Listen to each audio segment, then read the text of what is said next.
شروع کیا ہے تو بڑا خوش ہو کے اپنے جو قریبی ہیں، بچے کے جو والد ہیں، وہ جو گھر میں جب آئیں گے تو ماں بڑی خوشی سے بتاتی ہے آج اس نے یہ کہا مانی، آج اس نے کہا اوٹی، آج اس نے کہا بابا. تو وہ بڑی خوشی سے اور بڑے فخر سے بتاتی ہے، یا اپنے والدین کو بتائے گی، یا اپنے سسر کو یا ساس کو بتائے گی، یا اپنے قریبیوں کو بتائے گی اور بار بار دہرائے گی. تو یہ ایک بڑی خاص نشانی ہے، اور اس نشانی سے ہم اپنے آپ کا بھی محاسبہ کر سکتے ہیں کہ ہم کس طرح کی گفتگو اپنی روزمرہ کی زندگی میں کرتے ہیں اور پسند کرتے ہیں، اور ہمارا فیورٹ ٹاپک کیا ہے. تو یہ نشانی ہمیں بتائی گئی ہے. اب اس میں ایک بڑی خاص بات جو آپ سے شیئر کرنی ہے، اکثر لوگوں نے یہ سوال بھی کیا اور اکثر لوگ یہ پوچھتے ہیں، وہ کہتے ہیں کہ جناب ہم اللہ کا ذکر کرتے ہیں لیکن بے چینی نہیں جاتی. حالانکہ قرآن پاک میں تو ہے کہ الا بذکر اللہ تطمئن القلوب، لیکن انگزائٹی نہیں جاتی. اور یہ بہت سارے لوگ سوال کرتے ہیں کہ جی میں وظیفہ بھی کر رہا ہوں، تو ہر طرح کے وظائف کر کے دیکھ لیے لیکن دل کی بے چینی قائم ہے، بے قراری قائم ہے، اور انگزائٹی نہیں جا رہی. نماز کا بھی بندہ پابند ہے، وہ تسبیحات بھی کرتا ہے، وہ ورد وظیفے بھی کرتا ہے، لیکن بہت سے لوگ اس بات کا ہمیں شکوہ یا اس بات کا سوال کرتے نظر آتے ہیں کہ بے قراری ہے، سکون نہیں ہے. تو اس کی وجہ کیا ہے؟ تو یاد رکھ لیں بڑی خاص بات جو ہم نے اہل تصوف سے سیکھی ہے وہ یہ ہے کہ دل اس کا قرار پاتا ہے اللہ کے ذکر سے جس کا دل زندہ ہو، یا جس میں زندگی کی رمق ہو. جس کا دل کسی نہ کسی طور پر مردہ ہو چکا ہے، اس کے گناہوں کی وجہ سے، یا اس کی بے رغبتی کی وجہ سے، بے توجہی کی وجہ سے، وہ اللہ کی یاد سے سینکڑوں برس غافل رہا، وہ دیگر مشاغل میں مصروف رہا، اب جا کے اس نے نماز شروع کی یا کوئی وظیفہ شروع کیا، اور اب وہ یہ سوال کرتا ہے کہ لطف نہیں ہے، سکون نہیں ہے. تو اس کی وجہ نوٹ کر لیں. اس کی وجہ یہ ہے کہ اس کا دل ابھی زندہ نہیں ہوا، اس کا دل مردہ ہے.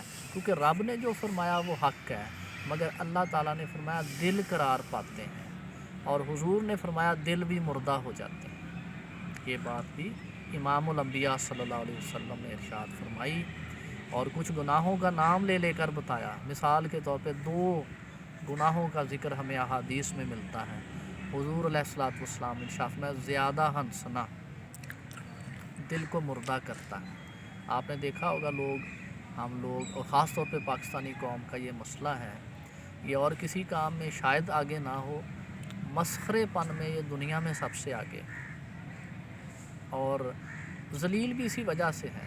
یہ ضمناً بات آ گئی کیونکہ حضرت علی کرم اللہ وجہ الکریم نے ارشاد فرمایا کہ مسخری نہ کرو، مسخرہ پن اختیار نہ کرو ورنہ ذلیل ہو جاؤ گے.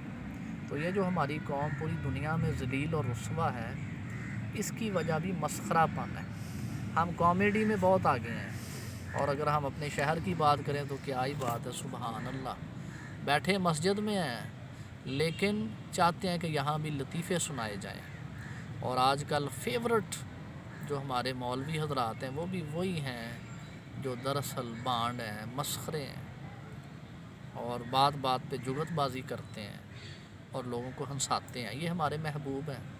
آج کل کے جو مولوی حضرات ہیں وہ بھی مجبوراً ان باتوں کا سہارا لیتے ہیں کہ جب تک یہ بات نہ کی انہوں نے راضی نہیں ہونا، خوش نہیں ہونا. تو اس سے ہی آپ اندازہ لگا سکتے ہیں کہ حضور علیہ السلام نے جو ارشاد فرمایا کہ زیادہ ہنسنا دلوں کو مردہ کر دیتا ہے، تو یہ بات ہم میں بڑی عام پائی جاتی ہے. اور پھر حضور علیہ السلام نے ایک اور وجہ بتائی. آپ نے فرمایا گانا جو ہے یہ دل کو مردہ کر دیتا ہے. 2 باتیں حضور نے بڑی خاص، آپ احادیث کی کتابیں دیکھ لیں اٹھا کے، آپ کو دونوں باتیں مل جائیں گی. حضور نے فرمایا زیادہ ہنسنا، اور ایک جگہ فرمایا کہ گانا سننا ہے یہ دل کو مردہ کر دیتا ہے. یہ دونوں چیزیں ہمارے ہاں بہت عام ہیں. گانا سننا ایک روٹین کی بات ہے، تو اس سے دل مردہ ہو جاتے ہیں. جب کسی کا دل اس طرح کی ایکٹیویٹیز میں مبتلا ہو کر مردہ ہو چکا ہو اور پھر اچانک سے اسے اپنا رب یاد آئے اور اس نے ابھی ذکر شروع کیا ہو تو وہ اس طرح کا سوال کرتا ہے. وہ ایسا یہ نوٹ کر لیں گے، بات بڑی خاص بات ہے. وہ ایسا سوال کرے گا اور وہی یہ کہے گا کہ مجھے ذکر میں قرار نہیں ملتا، ذکر کرتا رہتا ہوں، وظیفہ کرتا ہوں، لیکن بے چینی اس کی قائم ہے. تو اس کا حل جو میں نے اپنی آنکھوں سے دیکھا، ہم خود اس تجربے سے گزرے اور پھر میں نے بہت سے لوگوں کو اس کی نصیحت کی، وہ یہ ہے کہ اگر انسان کا دل زندہ نہ ہو، اگر انسان کا دل خدا نخواستہ کسی بھی وجہ سے مردہ ہو چکا ہو، تو پھر وہ کسی ایسے کے پاس چلا جائے جس کا دل زندہ ہو، جس کا دل نور عرفان سے زندہ ہو، جس کا دل اس کے ذکر کی حلاوت سے روشن ہو، اس کے پاس چلا جائے. یہ بڑی آزمودہ بات ہے.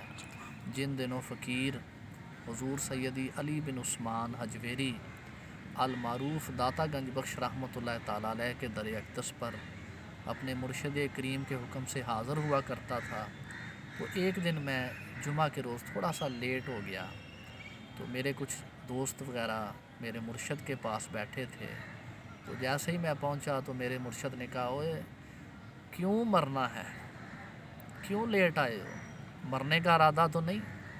تو اس سے میں نے یہی اندازہ لگایا کہ بالکل اس مچھلی کی طرح جو کہ سیدنا یوسف علیہ السلام سیدنا موسیٰ علیہ السلام کے غلام نے پکا کر اپنے کھانے کے لیے رکھی ہوئی تھی، مگر جیسے ہی وہ صاحب دل کے پاس پہنچی تو وہ مچھلی زندہ ہو کر سمندر میں غائب ہو گئی. یہ قرآن ہے. تو انہوں نے اسی جگہ پہ جا کر حضرت خضر علیہ السلام کو پایا، بالکل اس مردہ مچھلی کی طرح جو کہ زندہ ہو گئی حضرت خضر علیہ السلام کے جائے مقام پر آ کر. اسی طرح اگر کوئی صاحب دل کے پاس جائے گا تو اس کا مردہ دل بھی زندہ ہو جائے گا. یہ ہم نے اس کا خود مشاہدہ کیا ہے. اور یہ بات میں نے آپ کو اپنے مرشد کی بتائی کہ جب میں داتا صاحب جایا کرتا تھا تو انہوں نے کہا کہ جانا جاری رکھو، یہ نہ ہو کہیں دل مردہ ہو جائے. اور پھر اسی طرح کی ایک بات آپ سے شیئر کرنا چاہتا ہوں کہ ہمارے ایک ریٹائرڈ کولیگ ہیں اور بڑے سینئر پروفیسر تھے، ادبی حلقوں میں ان کا بڑا نام ہے اور بہت ہی اچھے شاعر، بہت ہی کلاسیکل شاعر. میری مراد راشد اقبال صاحب سے ہے. وہ ہمارے پروفیسر دوست تھے. تو کسی زمانے میں وہ بڑے ڈپریشن اور انگزائٹی کا شکار تھے، اور یہ بات انہوں نے خود مجھے بتائی ہے.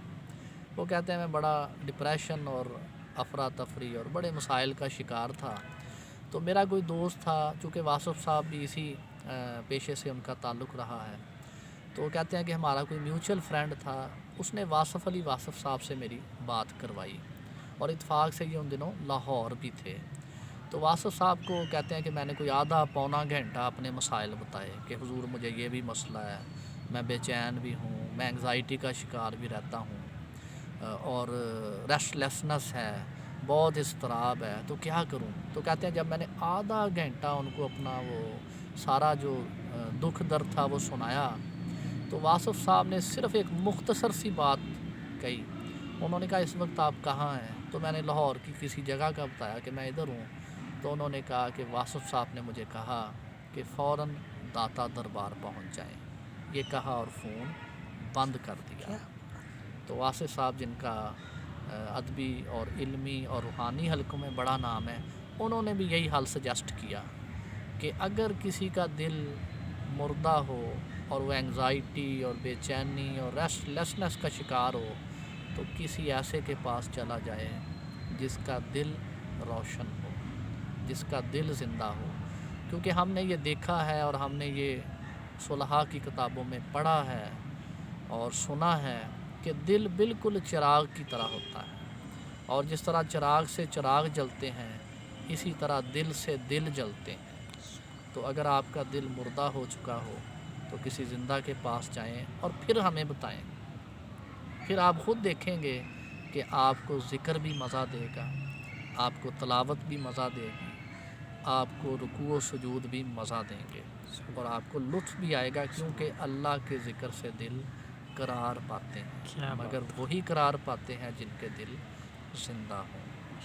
تو یہ محبت کے حوالے سے کچھ اور باتیں تھیں جو آپ سے شیئر کرنی تھیں۔